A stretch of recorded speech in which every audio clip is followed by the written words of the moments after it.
Hello guys, welcome back. Now in this particular lesson we're going to look at how does a website work.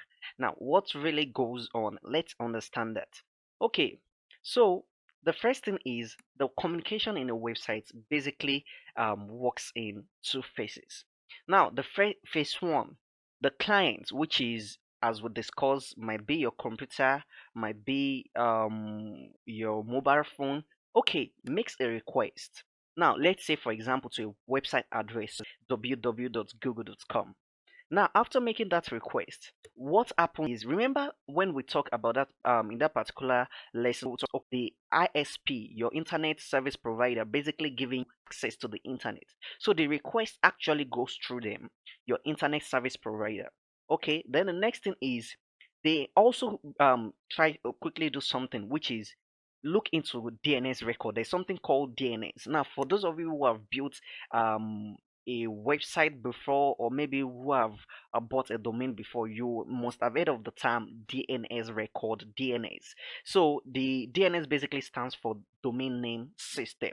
Now, this DNS record is basically just like okay, a phone book. Yeah, let's use that analogy. A phone book that contains every website in the world and their IP addresses. Now, the computer, the client, the servers can't really the client can't really don't really know where google.com is. But then the ISP make connection to the ISP, which checks the DNS record. So it checks the IP. Now what then happens is the DNS the IP information is sent back to the internet service provider, which is then sent to you, the client. Now that is the phase one. Now, to demo that, let's quickly make a do a quick exercise. So I'm going to actually open my command prompt. So if you're on Windows, you can just type Windows and X. Okay, let's make use of window R.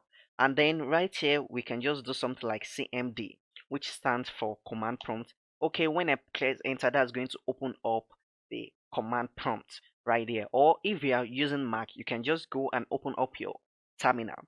Now, I want you to quickly type something. We're going to type in trace RT and then google.com.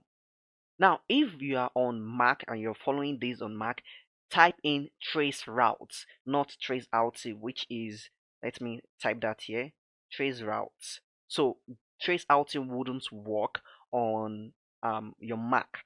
So I'm going to just use trace out because I'm currently on Windows and then say google.com. Now, what it's basically going to do is it's going to trace all the jumps, all the connection, front and back connection that the computer makes behind the scene.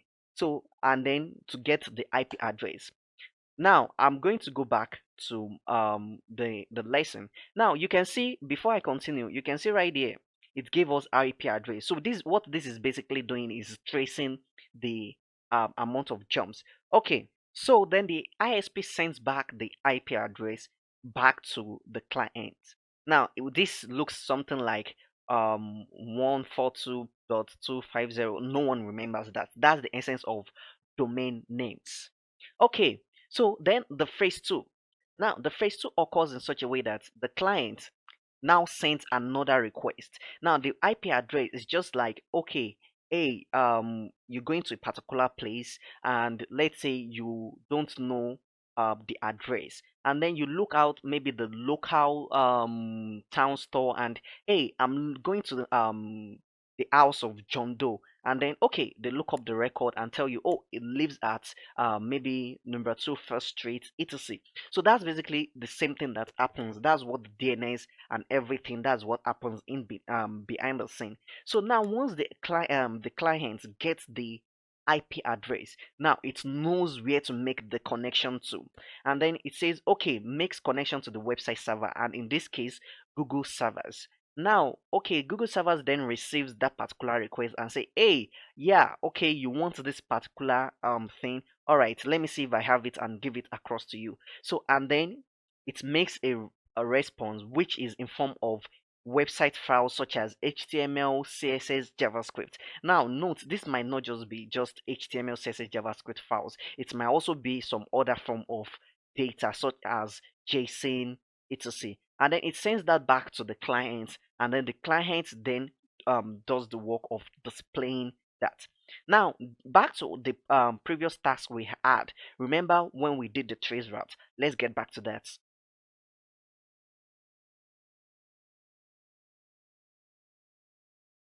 Okay, now we see trace complete. Now we can see all of these IP addresses right here, starting from the mine.